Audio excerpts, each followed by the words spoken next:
Hello and welcome back to Odds Now. Well, the Euro 2024 group stages are officially in the books and we have 16 teams left progressing through to the knockout stages. There's been a few upsets and it's quite remarkable, to be honest, that we've only lost 8 teams after all the games that we've seen being played already. But there we are.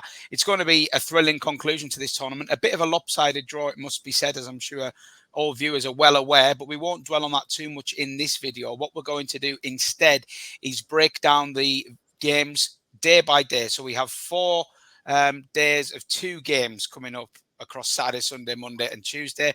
As you can tell by the title of this one, we're looking at Saturday's 2 opening games of the round of 16. And Brad, before we dive into the matches, group stages, as I say, all boxed off now. How have you enjoyed the tournament so far? How do you rate this as a tournament? Do you think this has been a classic? Has it bored you? Something in the middle? Where you at?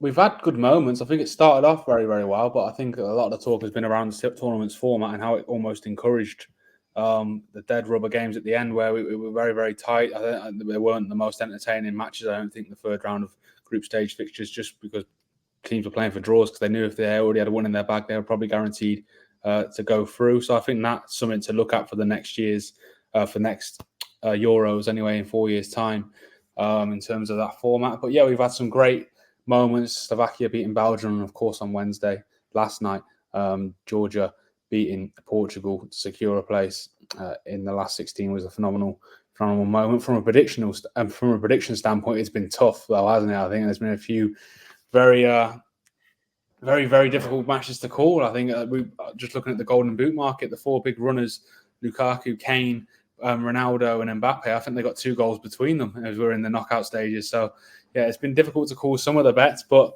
yeah, overall, you can't moan having football on to watch every day, can you? Or every other day now, as it will be. Yeah, I'd love to dwell on that top goal scorer discussion a little bit more, but that's probably one for another video. And it is a really interesting market now, of course. Mikhail Tadze actually leading it at the moment with 3 goals for Georgia. Who would have thought that? Unbelievable.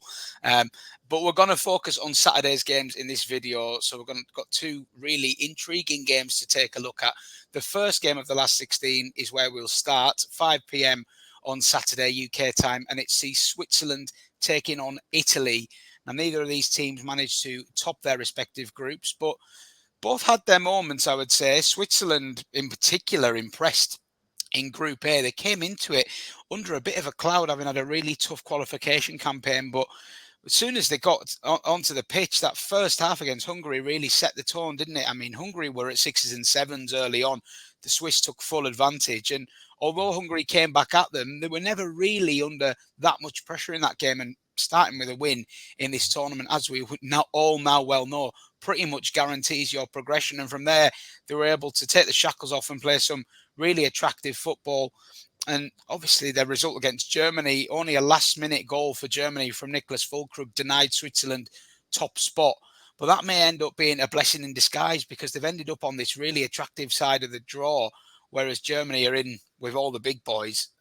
So we'll see how that pans out, whether there is an advantage or not. They're facing an Italy team here who started in pretty dire fashion. Went 1-0 down to Group Minnows Albania inside 30 seconds, but managed to reverse that game and win it 2-1. They were well beaten by Spain in their second game, and as it turned out, they needed that last-minute equaliser against Croatia, which broke Croatian hearts, of course, knocked Croatia out, rather surprisingly. And if Italy hadn't got that equaliser, as the rest of the groups panned out, it would have been them going home. But as it is, they're through. We know what a dangerous beast Italy can be in knockout football. Switzerland traditionally are a team that regularly get out of the group but don't get that much further. So based on history, I guess we'd be leaning towards Italy, but based on what you've seen on the pitch, you might not feel as confident about that. Brad, it is a tough game to start with, isn't it? It is, yeah.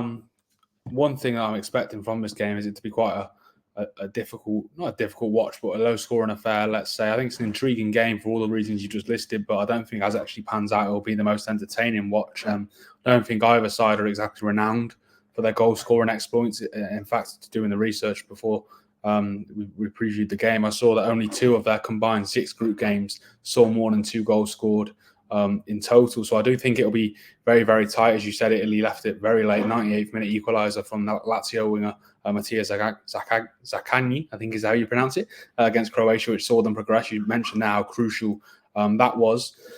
But, and I noted this when I was writing the written preview for this match over on oddsnow.com, is you can never really underestimate that Italian guile. You know, they always seem to find a way. They're underwhelmed so far, but they did navigate their way out of a group which was being dubbed the group of death in Group B, with a second place finish there. And not many gave them a chance at Euro 2020 either, of course, which was 3 years ago because of the delay caused by COVID.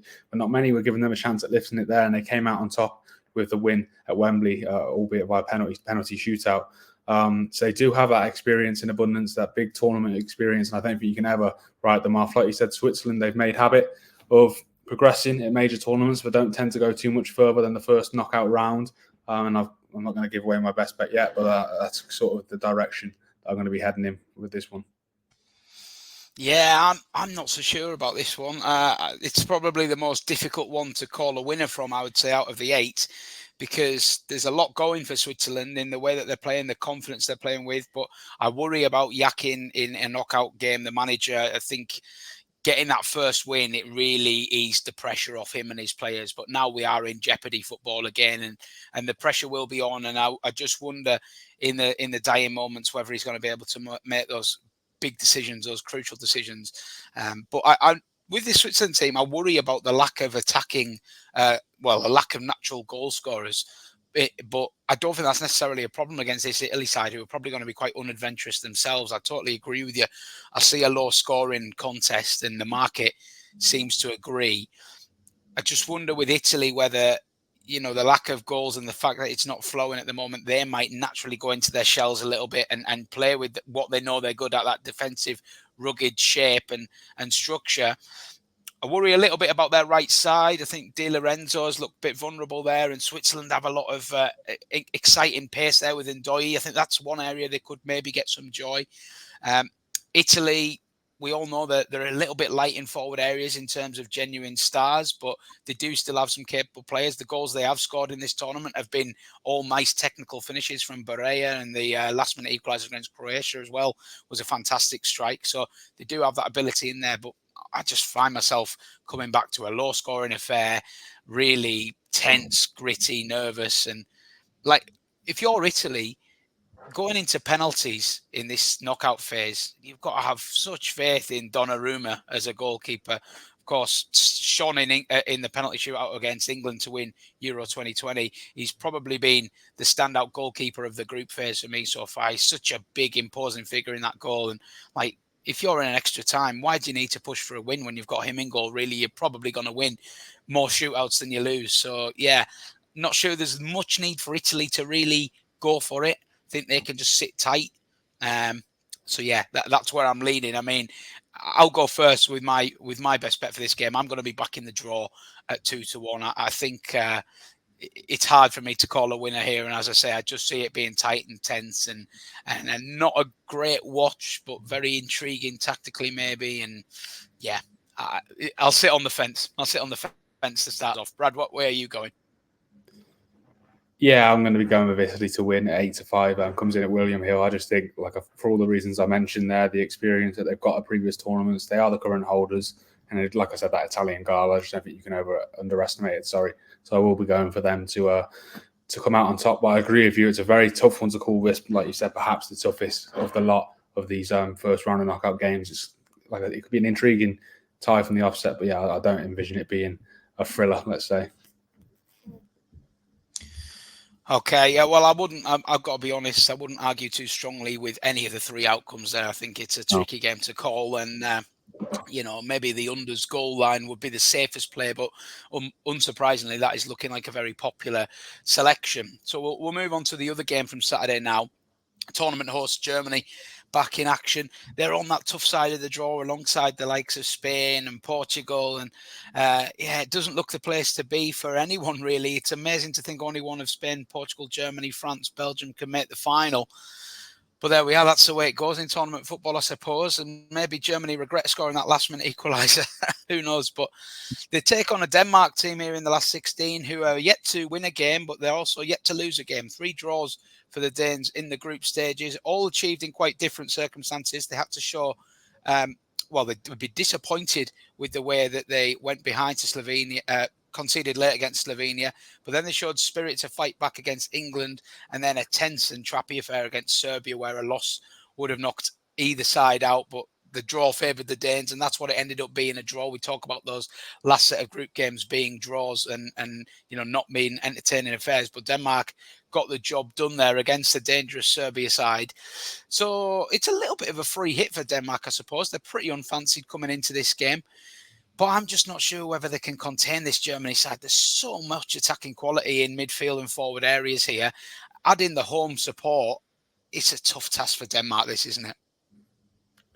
It is. I think one thing that could boost the Denmark side is that Germany could be without their both of their first choice centre backs in Antonio Rudiger and Jonathan Tah. Rudiger pulled up during the celebrations for that late equaliser against Switzerland. It remains to be seen whether he'll still be fit. And Jonathan Tah suspended after picking up 2 yellow cards in the group stages. So that could narrow the gap between the two. Perhaps we'll see how that plays out on the night. But yeah, I agree with you. And just particularly at the top end of the pitch and in the midfield, look at the names that are in that Germany side, like Leroy Sané. I don't think he's started yet for them, has he? And he's a phenomenal player. So yeah, I do think Germany will come out on top of that. But I'm sure Denmark will be encouraged, like I said, if they are to be missing both Rudiger and Tah at the heart of their defence.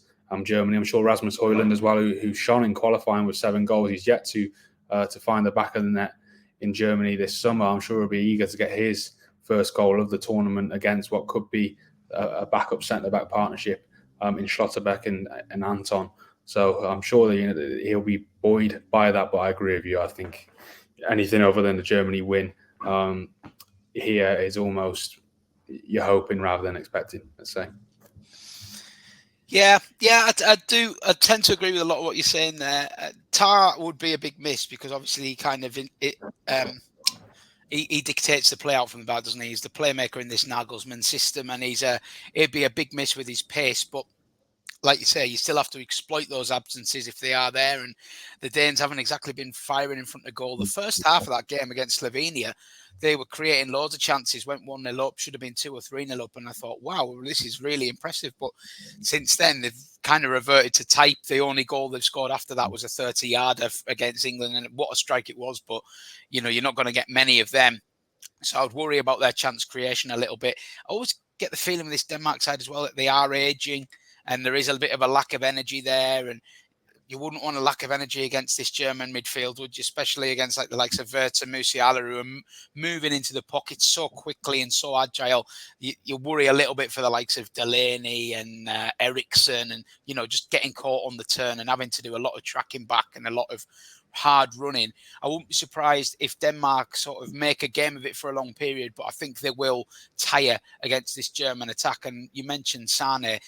They have options off the bench to come on and add even more pace and more energy. And if they need to chase the game, they have a really good option in Füllkrug, who's proved his worth with his 2 strikes in the 3 group games. So for Germany, I just think there's an array of options there to turn this game, and I think they'll find a way through this Denmark side, who are, in my opinion, maybe have been flattered a little bit by what has been a very mundane Group C, all low XG encounters.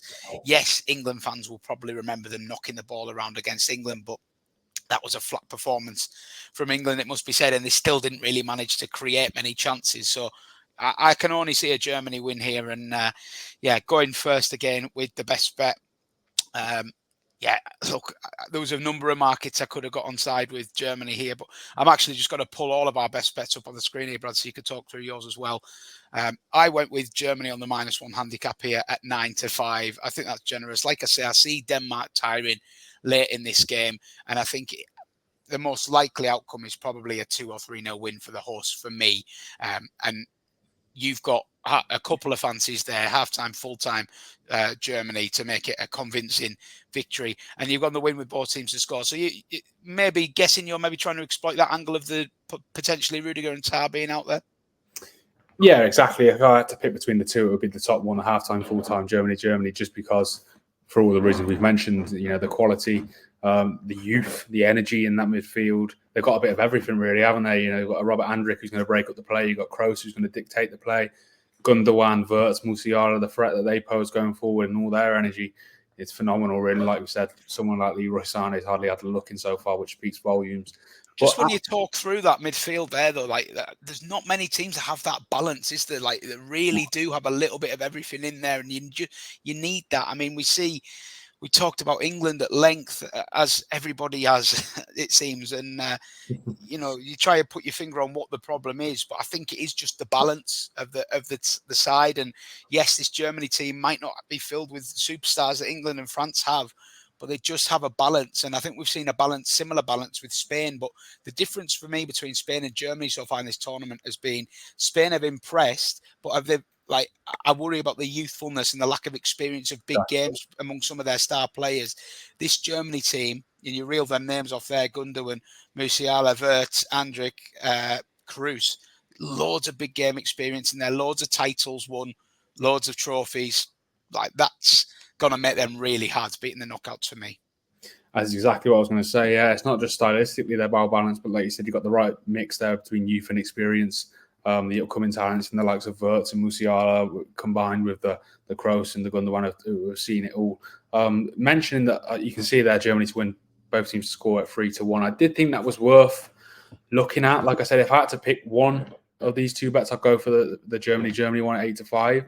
But just because they could potentially be without their first choice centre-back pairing of Tara and Rudiger, we just wait to see whether Rudiger will be fit or not. Well, I suppose to add a bit of credit to that as well, like, they did concede against Scotland, conceded against Switzerland, so they've not been absolutely airtight at the back. They do always look a bit shaky from crosses, I always think, as well. So I wouldn't be that surprised to see the Danes on the score sheet. And I think, 3-1, it's big enough, isn't it, to tempt you into a little goal?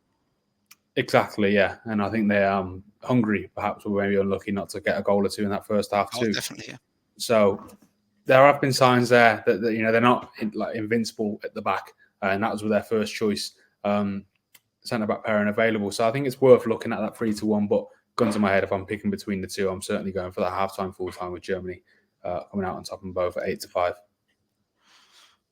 Okay, then. So that concludes our preview of Saturday's matches. Hope you enjoyed it. Please do give this video a thumbs up if you enjoyed it, and let us know who your backings come through these two games in the comments. We'd love to hear your thoughts on the outright market as well. Who do you think is the best value at this stage? There's a lot of conflicting opinion after this draw. Would you be backing England at 4-1, 9-2 to win this tournament? If you're not backing England, who would you back in that side of the draw? Because I've seen a lot of love for Austria, little bit of love for the Netherlands. Could we have a massive shock on our hands? Let us know what you're thinking in the comments. Please do subscribe if you haven't already to Odds Now. We're approaching 100 subscribers. It'd be great to hit that target before the tournament is over. And we really appreciate you tuning in. Keep it Odds Now for all things Euro 2024 and all things sports betting.